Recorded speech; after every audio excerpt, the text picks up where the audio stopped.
दोस्तों, भारत में हर साल 16 दिसंबर को विजय दिवस मनाया जाता है। लेकिन क्या आप जानते हैं ये दिवस क्यों मनाया जाता है? अगर नहीं तो जान लें, ये वो दिन है जब पूरे विश्व ने भारतीय सैनिकों के शौर्य को सलाम किया।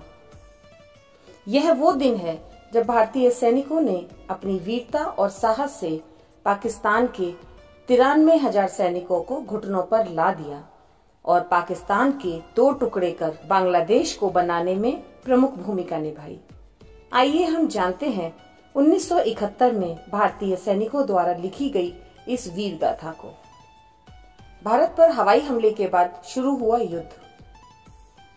पूर्व पाकिस्तान में कई वर्षों से आजादी को लेकर आंदोलन चल रहा था, जिसको दबाने के लिए पाकिस्तानी सैनिकों द्वारा आम बांग्लियों पर जमकर अत्याचार किया जा रहा था।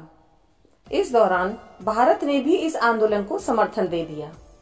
इससे नाराज पाकिस्तान ने 3 दिसंबर 1971 को भारतीय वायुसेना के 11 स्टेशनों पर हवाई हमले कर दिए, जिससे यह बांग्लादेश स्वतंत्रता आंदोलन भारत पाकिस्तान युद्ध में बदल गया।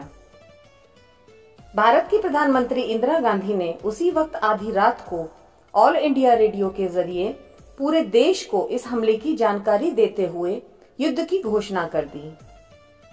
युद्ध के तहत इंदिरा गांधी ने भारतीय सेना को ढाका की तरफ कूच करने का हुक्म दे दिया और भारतीय वायुसेना ने पश्चिमी पाकिस्तान के अहम ठिकानों और हवाई अड्डों पर बम बरसाने शुरू कर दिए।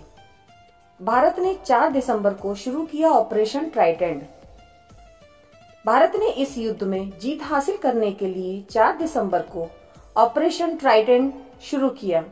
इस ऑपरेशन में एक तरफ जहां भारतीय नौसेना ने बंगाल की खाड़ी में पाकिस्तान को घेरा, वहीं दूसरी तरफ पश्चिमी पाकिस्तान की सेना का भी मुकाबला किया।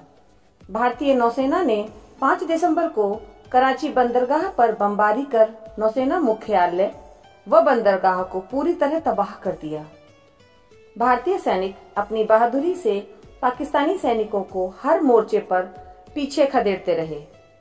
इस युद्ध में सबसे बड़ा मोड़ तब आया जब 14 दिसंबर को भारतीय वायुसेना ने ढाका में पाकिस्तान के गवर्नर के घर पे हमला कर उसे पूरी तरह तबाह कर दिया और हमले से डरे गवर्नर ने भी सभी प्रमुख अधिकारियों के साथ अपने पद से इस्तीफा दे दिया। इस हमले से पाकिस्तान हिल गया और जनरल नियाजी ने युद्ध विराम का प्रस्ताव भेज दिया।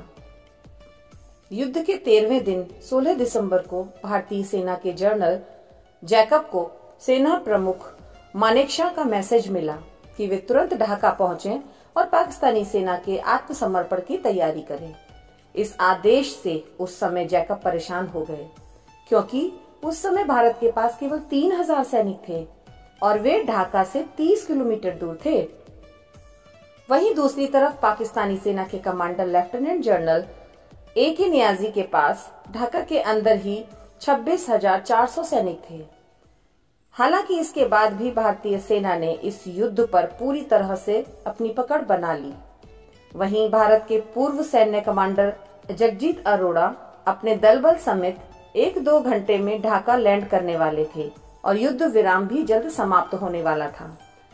जैकब के हाथ में कुछ भी नहीं था। जैकब जब पाकिस्तानी जनरल नियाजी के कमरे में पहुंचे तो वहां पर आत्मसमर्पण का दस्तावेज टेबल पर पहले से ही रखा हुआ मिला। शाम के 4:30 बजे लेफ्टिनेंट जनरल जगजीत सिंह अरोड़ा ढाका पहुंचे। यहां तकरीबन 2:30 बजे सरेंडर की प्रक्रिया शुरू हुई। दोनों ने आत्मसमर्पण के दस्तावेजों पर दस्तखत किए।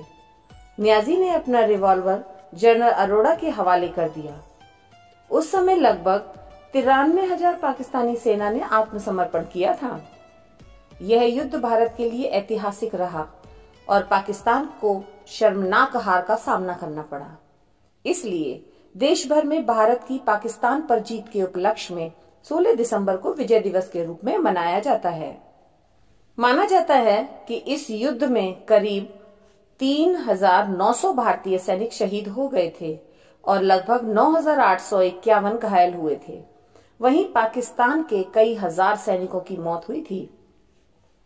जब भारत को विजय मिली तब इंदिरा गांधी संसद भवन के अपने दफ्तर में एक टीवी इंटरव्यू दे रही थी। तभी जनरल मानेकशॉ ने उन्हें बांग्लादेश में मिली शानदार जीत की खबर दी। इंदिरा गांधी ने लोकसभा में जोर शोर के बीच घोषणा की कि युद्ध में भारत को विजय मिली। इंदिरा गांधी के बयान के बाद पूरा सदन जश्न में डूब गया।